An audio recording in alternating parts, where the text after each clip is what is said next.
Le train est bondé. C'est le jour avant l'Action de grâce. Tout le monde va quelque part. À la maison, en famille, au chaud, tout le monde sauf moi. Je travaille comme analyste financier à Manhattan. J'y vis depuis 3 ans, et ce sera ma première Action de grâce seule. Mes parents sont au Nevada. Ma sœur est à Londres. Ils m'ont tous invité. Viens à la maison, Scott. Ne sois pas seul. Mais les vols étaient chers. Les congés étaient compliqués. Le travail avait des délais. Des excuses. Toutes des excuses. La vérité? Je suis fatigué, épuisé. Et l'idée de forcer la bonne humeur pendant 4 jours me semblait épuisante. Alors, j'ai dit non à tout le monde. Et maintenant je suis dans le train 6, en direction de mon appartement vide où je passerai demain à manger des plats à emporter et à éviter les textes joyeux de l'Action de grâce de tout le monde. Je regarde par la fenêtre l'obscurité du tunnel. Mon reflet me regarde, fatigué, creux. 30 ans et je ne me reconnais presque plus. Quand suis-je devenu cette personne, ce fantôme qui fait les choses machinalement? Je m'intéressais à des choses. J'avais des passions, des rêves. Je voulais écrire, voyager, faire une différence d'une manière ou d'une autre. Maintenant, j'analyse des feuilles de calcul, j'assiste à des réunions où rien n'est décidé, je rentre chez moi dans un appartement qui ressemble plus à un entrepôt pour une vie que je ne vis pas vraiment. Qu'est-ce que je fais de ma vie? La pensée vient sans y être invitée, indésirable, mais indéniable. J'ai un bon travail, un bel appartement, des économies, tout ce que je suis censé vouloir, mais je ne ressens rien. Juste de l'engourdissement. Je fais les choses machinalement. J'existe mais je ne vis pas. Le train cahote. Quelqu'un s'assied à côté de moi. Je ne lève pas les yeux. Étiquette new-yorkaise, vous ne regardez pas dans les yeux. Vous ne vous engagez pas. Mais ensuite une voix. Calme. Sereine. Vous devriez faire du bénévolat au refuge. Je me fige. Lentement. Je tourne la tête. Un homme plus âgé, peut-être 65, 70 ans, cheveux gris, des yeux bienveillants qui semblaient voir à travers moi. Il portait un simple manteau, bleu marine, légèrement usé au poignet. Rien de remarquable, sauf qu'il venait de dire exactement ce que je pensais. Pas exactement ce que je pensais, mais la réponse à ce que je pensais. Quoi? Ma voix est sortie plus rude que prévu. Le refuge. Il le dit comme si c'était évident, comme si nous étions au milieu d'une conversation. Avenhaus sur Amsterdam est 103e. Ils ont besoin de bénévoles pour l'Action de grâce. Je le regarde fixement. Je ne demandais pas. Je sais. Il sourit, un petit sourire entendu qui vous donne l'impression que tout pourrait en fait aller bien. Mais vous vous demandiez quoi faire demain, et c'est ce que vous devriez faire. Ma peau frissonne. Comment avez-vous? Ils servent le dîner à 14 heures. Vous devriez y arriver vers 11 heures. Aider à la préparation. Il le dit avec une telle certitude, comme s'il savait exactement ce que j'avais besoin d'entendre. Je ne comprends pas. Est-ce que je vous connais? Il ne répond pas. Il me regarde simplement avec ses yeux calmes, incroyablement bienveillants. Avenhaus, répète-t-il. Amsterdam est 103e. Dites-leur que Thomas vous a envoyé. Le train ralentit. Prochain arrêt. Il se lève. Attendez, je commence à dire, mais il se dirige déjà vers les portes. Ils ont toujours besoin de bénévoles, dit-il par-dessus son épaule. Les portes s'ouvrent. Il sort. Je me penche en avant, essayant de voir où il va, mais le quai est bondé, et il est parti. Simplement parti. Je me rassois, le cœur battant. Qu'est-ce qui vient de se passer? Avez-vous déjà rencontré quelqu'un qui a dit exactement ce que vous aviez besoin d'entendre au moment exact? Avez-vous déjà suivi des conseils mystérieux qui ont changé votre vie? Partagez vos réflexions dans les commentaires. Et si vous voulez plus d'histoires sur des rencontres inattendues, des miracles de l'Action de grâce et la découverte d'un but, cliquez sur le bouton d'abonnement et la cloche de notification pour ne jamais manquer notre prochaine histoire. Je ne dors pas bien cette nuit-là. Je revois sans cesse la conversation, si on peut appeler ça une conversation. Comment savait-il que je me posais des questions sur l'Action de grâce? Je ne parlais pas à voix haute. Je suis sûr que non. Et comment savait-il que je serais seul? Au matin, je me suis convaincu que c'était une coïncidence. Une coïncidence étrange, dérangeante. L'homme fait probablement du bénévolat là-bas. Il demande probablement à tous ceux qui semblent perdus dans le train. Je correspondais juste au profil. C'est tout. C'est tout. Je fais du café, m'assois sur mon canapé, fixe mon téléphone. Message de ma famille, joyeuse action de grâce. Tu nous manques. Appelle-nous plus tard. Je devrais les appeler. Je les appellerai plus tard. J'ouvre mon ordinateur portable, pense à travailler. J'ai des rapports que je pourrais terminer, des modèles à mettre à jour, des chiffres à analyser, mais je n'arrive pas à me concentrer. Avenhaus, Amsterdam est 103e. Je le cherche sur Google. C'est réel. Un refuge familial géré par une organisation à but non lucratif sert des repas chauds tous les jours. Le dîner de l'Action de grâce est servi à 14 heures. Les bénévoles sont toujours les bienvenus. Je lis la déclaration de mission, fournir un abri, de la dignité et de l'espoir aux familles en transition. Il y a des photos, des enfants souriant, des adultes mangeant ensemble, des bénévoles servant de la nourriture. Je ferme l'ordinateur portable. Je n'y vais pas. C'est ridicule. Je ne fais pas de bénévolat. Je ne fais pas de travail caritatif. Non pas parce que je suis une mauvaise personne. Je donne de l'argent. Je ne suis juste pas une personne pratique, mais l'appartement est si calme. Le silence me pèse sur les oreilles. Les murs semblent se refermer, et l'idée de rester assis ici toute la journée seul, à manger des plats chinois à emporter et à faire semblant que tout va bien. Je regarde l'heure. 10h17. Y aller vers 11h, avait-il dit. Je pourrais y aller juste quelques heures, aider, puis partir. C'est mieux que de rester assis ici à me noyer dans mes pensées. Avant que je ne puisse m'en dissuader, j'enfile mon manteau. Avenhaus est un bâtiment en briques de 3 étages, coincé entre une laverie automatique et une bodega. L'enseigne devant est défraîchie mais propre. Avenhaus, refuge et centre communautaire. Je me tiens sur le trottoir, les mains dans les poches, remettant tout en question. C'est stupide. Je n'ai pas ma place ici.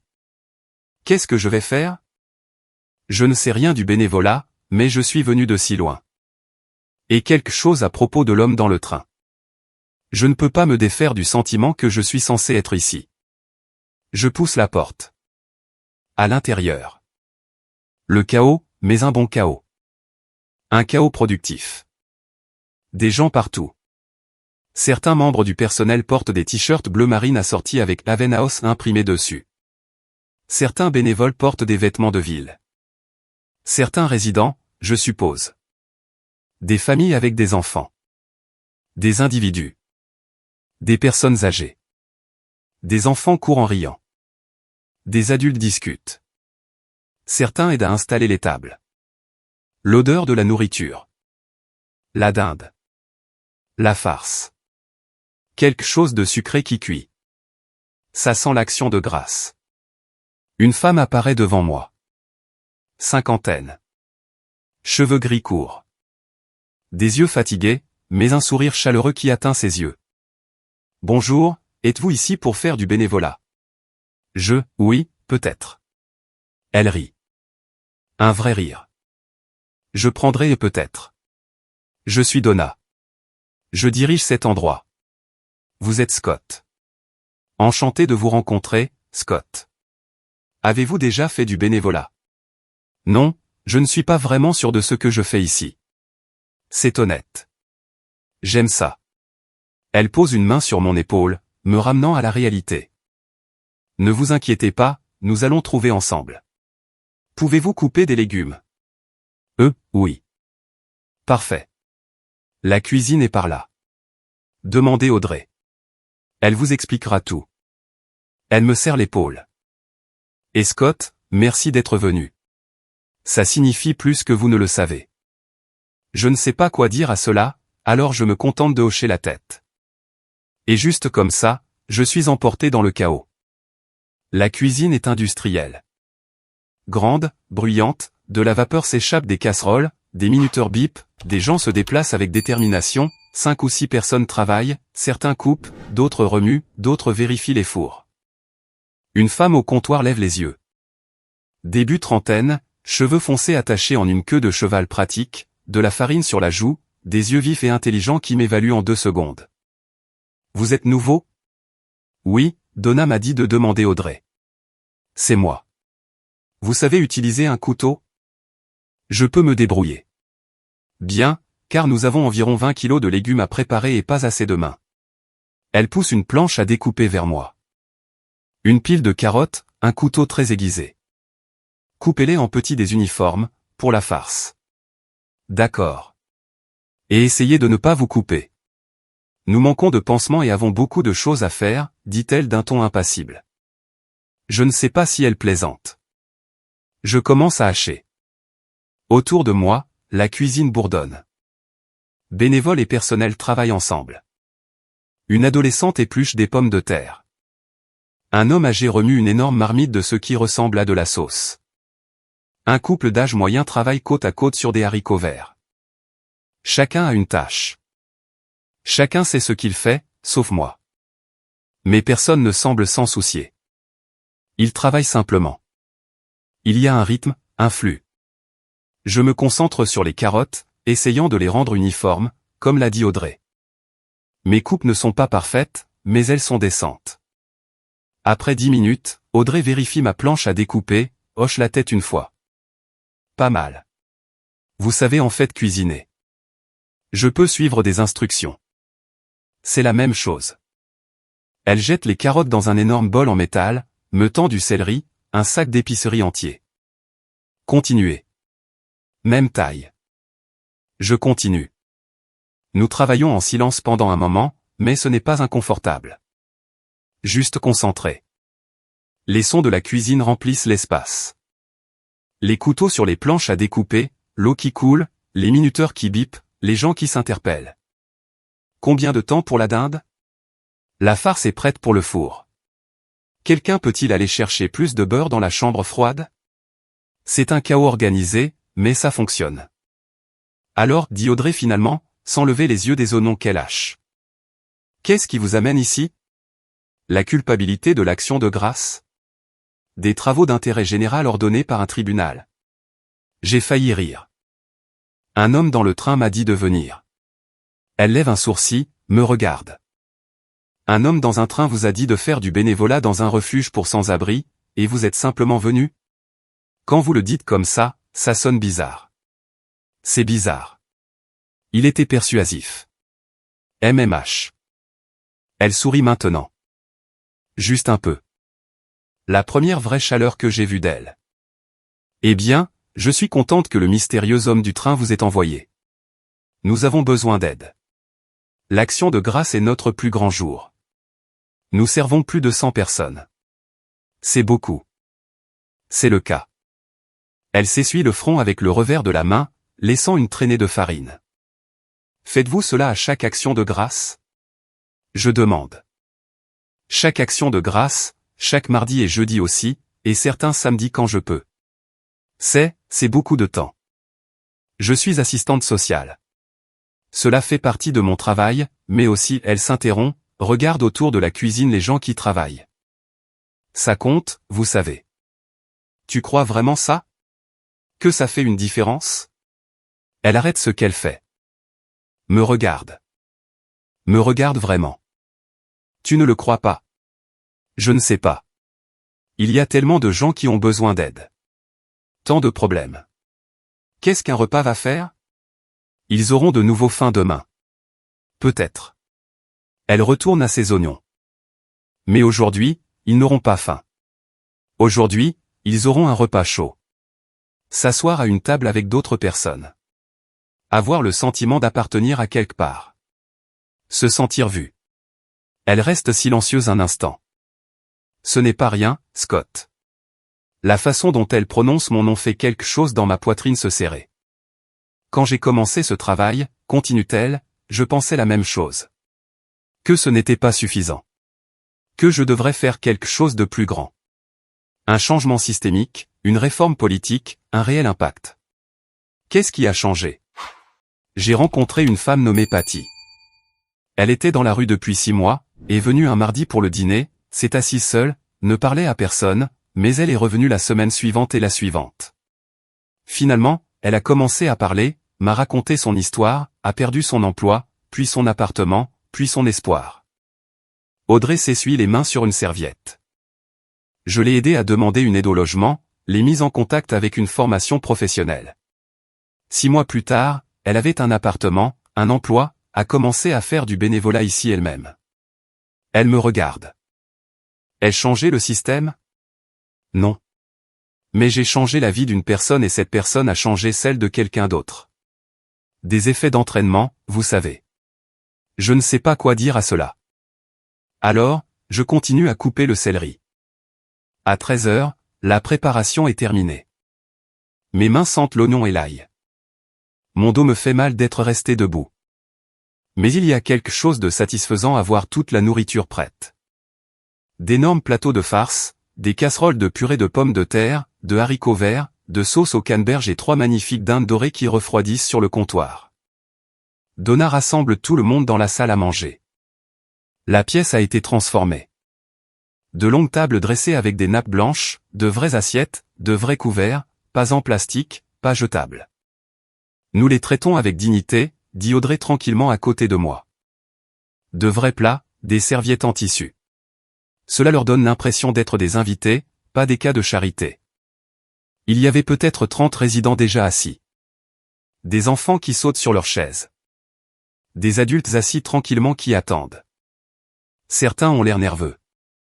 Certains ont l'air fatigués. Tous ont l'air reconnaissants d'être là. Bon, les amis. La voix de Donna coupe le bruit. Bienvenue à notre dîner de l'Action de grâce. Nous avons de la dinde, de la farce, de la purée de pommes de terre, des haricots verts, des petits pains, de la sauce au canneberge et de la tarte. Beaucoup de tartes. Quelques personnes applaudissent. Un petit garçon crie, « Je veux de la tarte maintenant ». Après le dîner, Trevor, dit une jeune femme. Elle ne doit pas avoir plus de 25 ans. 2 petits enfants accrochés à elle. Trevor et un garçon plus jeune. Elle a l'air épuisée, mais elle sourit à ses enfants. Donna continue, bénévole? Nous servons en style buffet. Les résidents passent par la file. Vous leur servez ce qu'ils demandent. Soyez généreux. Tout le monde a droit à une 2e portion s'il le souhaite. Une 3e s'il y en a assez. Elle s'arrête, nous regarde tous. Et s'il vous plaît, traitez tout le monde avec respect et dignité. Ils ne sont pas ici pour la pitié. Ils ne sont pas ici pour que vous vous sentiez bien. Ils sont ici pour un repas, pour la communauté, pour un moment de paix. Compris? Tout le monde hoche la tête. Bien. Sa voix s'adoucit. Faisons en sorte que ce soit la meilleure action de grâce qu'ils aient eue. Bon sang, faisons en sorte que ce soit la meilleure action de grâce que nous ayons eue. La file se forme rapidement. Je suis posté aux pommes de terre pilées, grande cuillère de service, portion généreuse, comme l'avait dit Donna. La première personne dans la file est un homme âgé, peut-être 70 ans. Veste militaire usée avec des écussons, visage buriné, mains qui tremblent légèrement alors qu'il tend son assiette. Pommes de terre pilées, monsieur? Il lève les yeux vers moi, surpris. Monsieur, voulez-vous des pommes de terre pilées? Oui, s'il vous plaît. Sa voix est rauque, peu habituée à être appelée monsieur. Je prends une grosse portion, ajoute une noix de beurre sur le dessus. Il fixe le beurre. Vous n'êtes pas obligé de faire ça. Je veux bien. Il hoche la tête une fois. Sec, militaire. Et je vois ses yeux se mouiller avant qu'il ne passe. La file continue. Des hommes, des femmes, des enfants, des familles, des individus. Une femme d'une 40aine d'années, propre mais avec des vêtements usés. Elle croise mon regard. Merci de faire cela. De rien.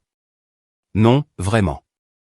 Vous ne savez pas ce que cela signifie d'être traité comme une personne. Je ne sais pas quoi dire, alors je lui donne juste des pommes de terre supplémentaires. La file continue.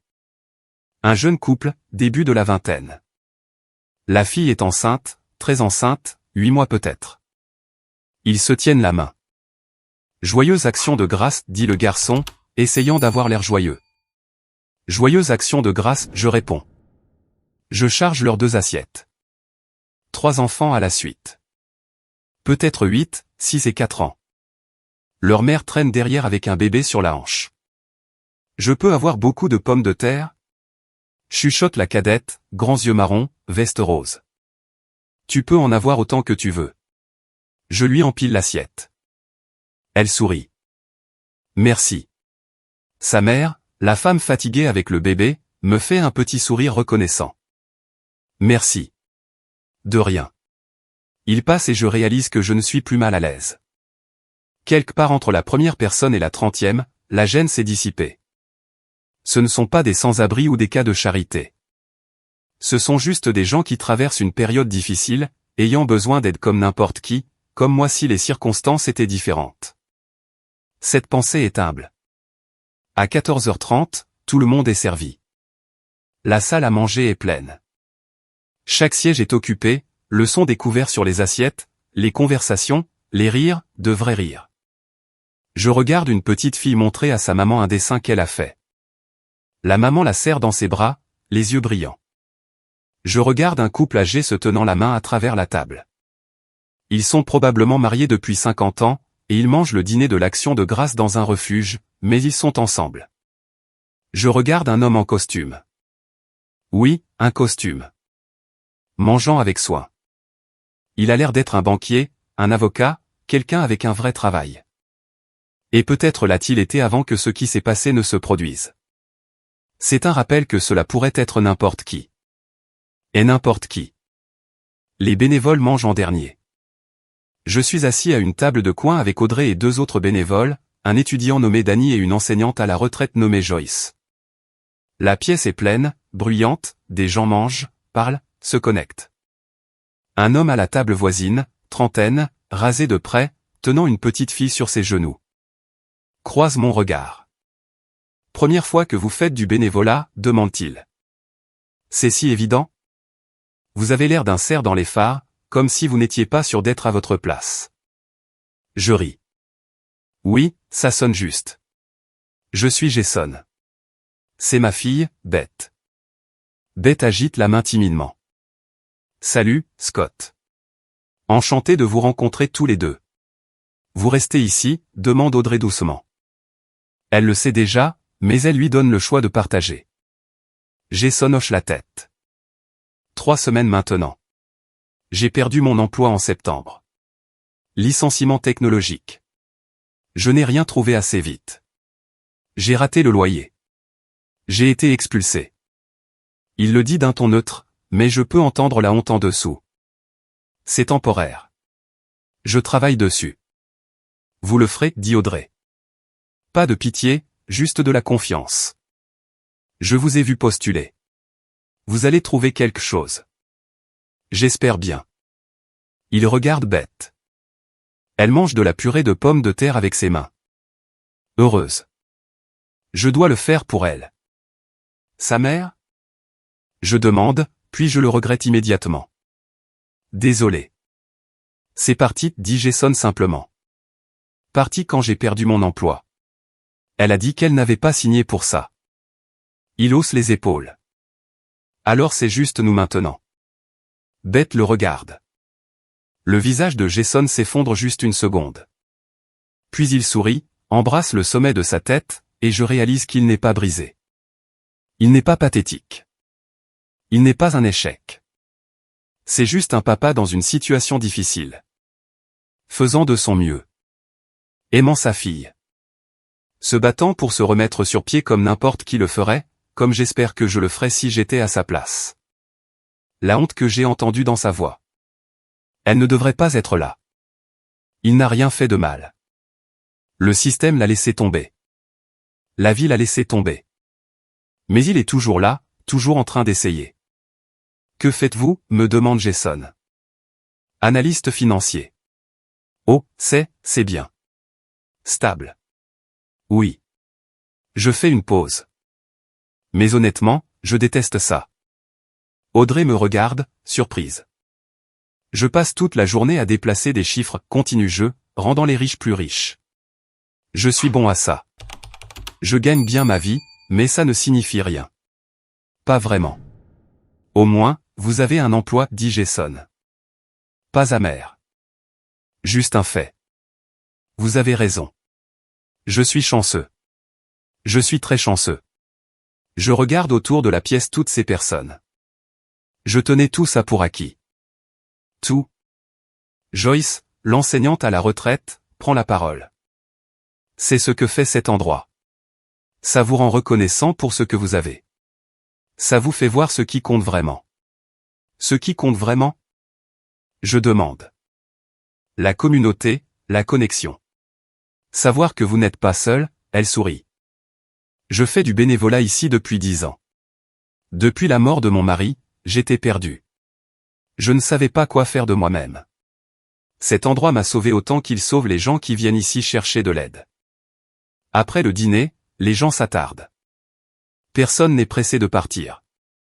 Des enfants jouent dans le coin. Quelqu'un a fait don de jouets, de blocs, d'animaux en peluche, de livres de coloriage. Les enfants jouent comme des enfants partout, criant, riant, se disputant les jouets. Les adultes parlent tranquillement. Certains font la vaisselle. Certains s'assoient avec un café. Certains se contentent de s'asseoir, appréciant de ne pas être seul. Quelqu'un a apporté une guitare. Un homme âgé, peut-être 60 ans, commence à jouer. Une musique douce remplit la pièce. Joyeuse action de grâce à vous. Joyeuse action de grâce à vous. Les gens commencent à chanter, à rire. Certains enfants dansent. C'est magnifique. Je nettoie les tables lorsque Bobby, l'homme âgé en veste militaire, s'approche. Vous avez bien travaillé aujourd'hui, fiston. J'ai juste servi des pommes de terre. Vous l'avez fait avec respect. Il me regarde avec des yeux qui ont vu des choses difficiles. Vous m'avez appelé monsieur. Vous ne savez pas ce que cela signifie d'être traité avec dignité quand on vit dans un refuge. Je suis désolé que vous traversiez cela. Ne le soyez pas. Je suis toujours là. Il s'assied. Me fait signe de m'asseoir aussi. Vous voulez savoir comment je me suis retrouvé ici? Seulement si vous voulez me le dire. Vétéran du Vietnam. 3 missions, je suis revenu différent. On appelle ça le syndrome de stress post-traumatique maintenant. À l'époque, on nous appelait simplement brisé. Il fixe ses mains. Je ne pouvais pas garder un emploi. Je ne pouvais pas dormir.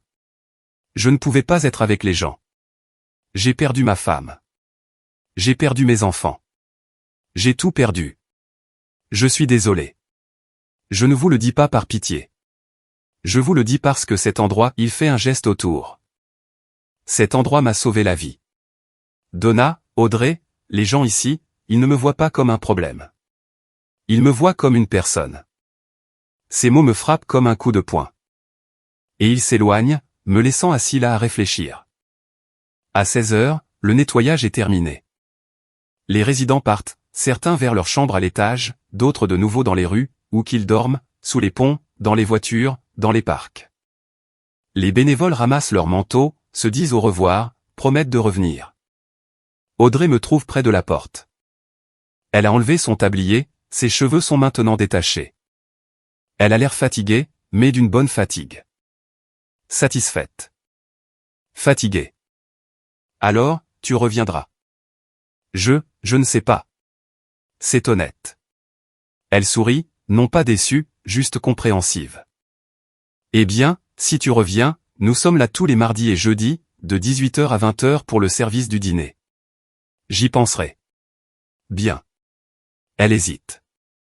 Puis, tu as bien travaillé aujourd'hui, Scott.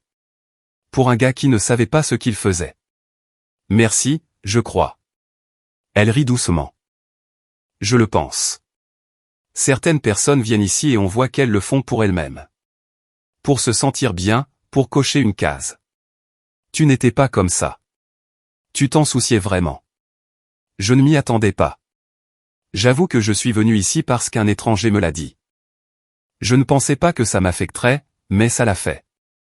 Oui, ça l'a fait. Elle me regarde longuement, comme si elle décidait de quelque chose. Il y a un café au coin de la rue.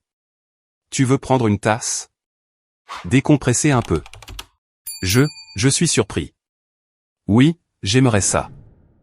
Bien. Elle prend son manteau. Viens. Le café est petit, chaleureux, presque vide à 16h30 le jour de l'Action de grâce. Nous commandons. Nous trouvons une table près de la fenêtre. Alors, dit Audrey, serrant ses mains autour de sa tasse. Parle-moi du mystérieux homme du train. Je lui raconte que j'étais seul, que l'homme est apparu. Qu'il savait exactement ce que j'avais besoin d'entendre. C'est bizarre, dit-elle. Je sais, mais aussi un peu beau. Je suppose que tu essaieras de le retrouver. Je ne sais même pas qui il est. Il a dit qu'il s'appelait Thomas, mais c'est tout. Audrey se fige. Thomas. Oui. Pourquoi? Elle fixe son café. Il y avait un Thomas. Thomas Gray. Il a fondé Avenaos il y a 25 ans. Est-il toujours impliqué? Il est mort il y a 5 ans. Elle lève les yeux vers moi. Incendie domestique. Il vivait dans le refuge, comme toujours. Il disait qu'il voulait être proche des gens qu'il servait. L'incendie a commencé au milieu de la nuit. Il a sorti 6 personnes. Et retourné pour une 7e. N'y est pas arrivé. Mon sang se glace. À quoi ressemblait-il? Je ne l'ai jamais rencontré. J'ai commencé le bénévolat il y a 3 ans, mais il y a des photos. Puis-je les voir? Mardi quand nous reviendrons. Elle m'observe. Tu penses que c'était lui? Je ne sais pas. C'est impossible. Des choses impossibles arrivent parfois. Elle sirote son café. Donna jure qu'elle le sent toujours là. Elle dit que parfois elle sera seule dans la cuisine et sentira quelqu'un à côté d'elle, ou elle trouvera des choses organisées d'une manière spécifique, sa manière. Elle pense qu'il veille toujours sur l'endroit. Tu crois ça? Je ne sais pas. Mais je crois qu'il y a des choses que nous ne pouvons pas expliquer. Et je crois que les gens qui donnent toute leur vie à quelque chose, peut-être qu'ils ne partent pas vraiment. Nous restons silencieux un instant. Alors, quelle est ton histoire? Je demande. Pourquoi fais-tu ça? Mon frère. Elle regarde par la fenêtre. Il a lutté contre la dépendance. S'est retrouvé sans abri pendant un certain temps. J'étais en 3e cycle. Je ne savais pas. Je n'ai pas remarqué. Au moment où j'ai découvert, il était. Elle s'arrête. Il est mort seul dans une ruelle. Audrey, je suis tellement désolé. Je n'arrête pas de penser que si quelqu'un l'avait vu, non pas comme un toxicomane ou un sans-abri, mais comme un être humain qui avait besoin d'aide, peut-être qu'il serait encore là. Elle me regarde. Alors c'est pourquoi je fais ça. Je les vois, tous. C'est vraiment beau. C'est aussi égoïste. Ça me fait me sentir mieux, comme si je compensais de ne pas avoir été là pour lui. Ce n'est pas égoïste. C'est de l'amour. Elle sourit. Petit, triste, peut-être. Nous parlons encore 1 heure de nos vies, de nos emplois, de ce qui nous a amenés à New York, de ce qui nous y retient.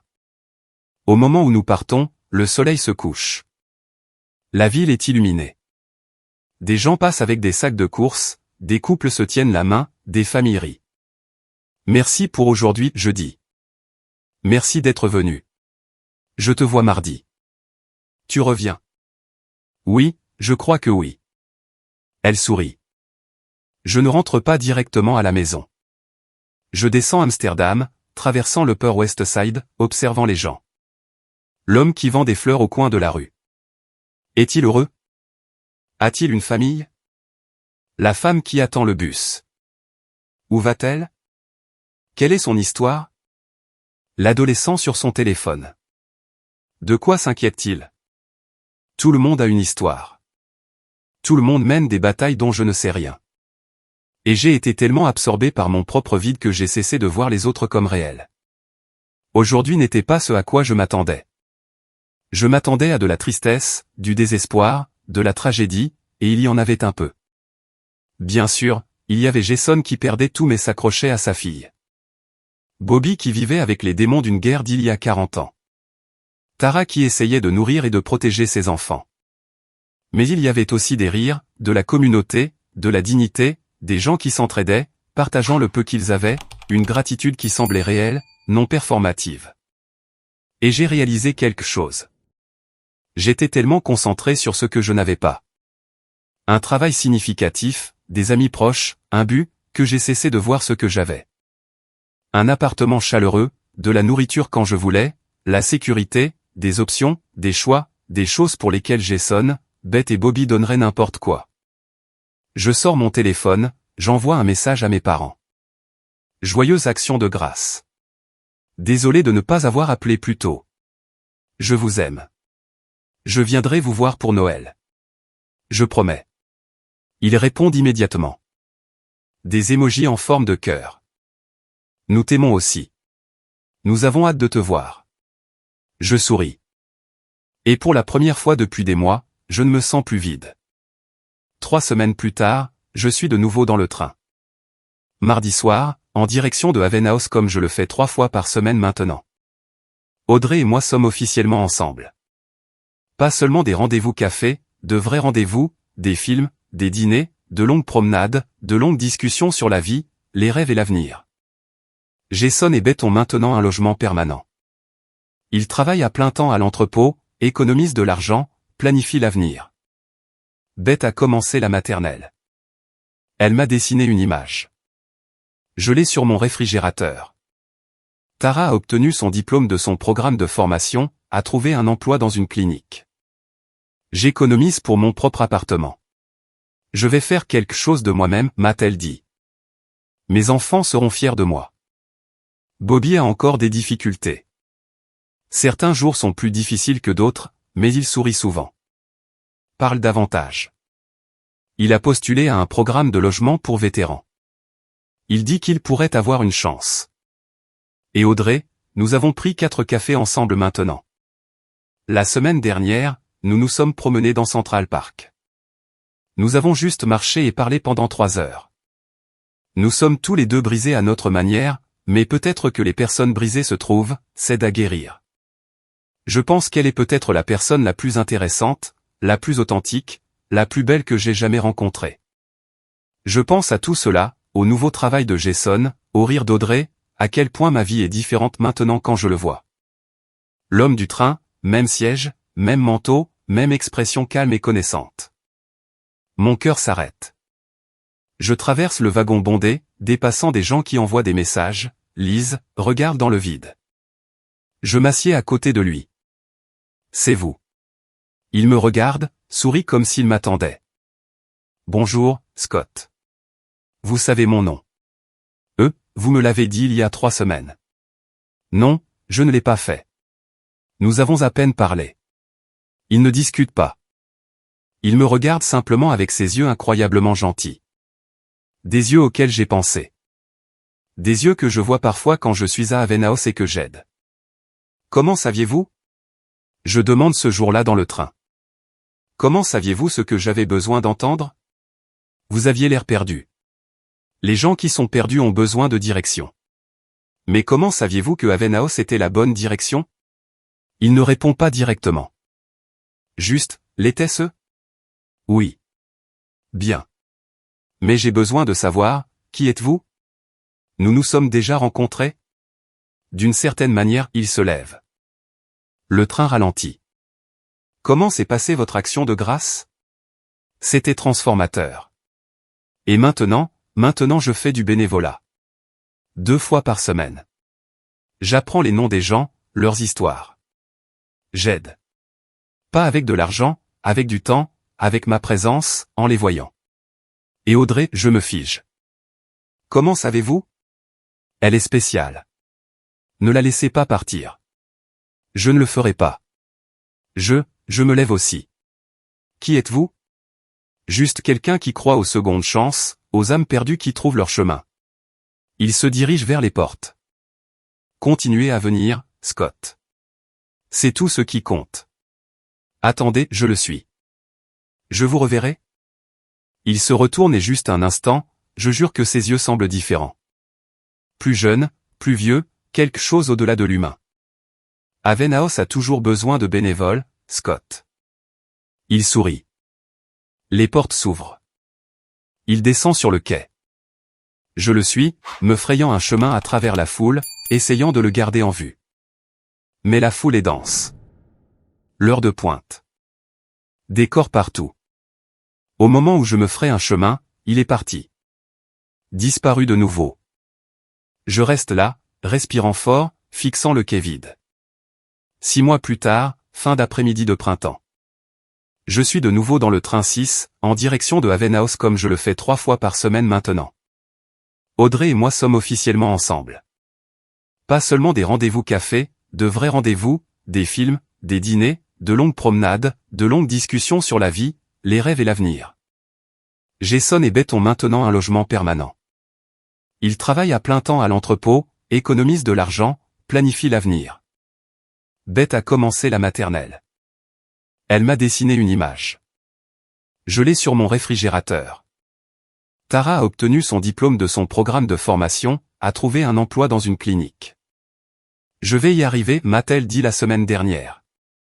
Bobby a emménagé dans un logement pour vétérans, a un travailleur social, suit une thérapie, vient toujours à Havenhouse pour le dîner les mardis, dit que nous sommes sa famille maintenant. Et moi, je suis différent.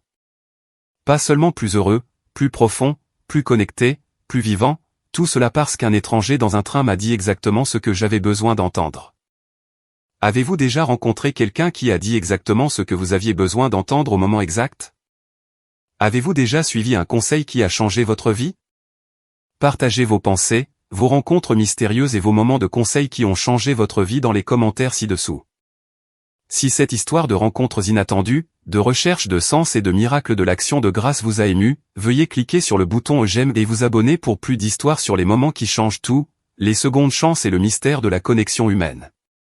N'oubliez pas de cliquer sur la cloche de notification pour ne jamais manquer notre prochaine histoire. Merci d'avoir regardé et nous vous retrouverons dans la prochaine.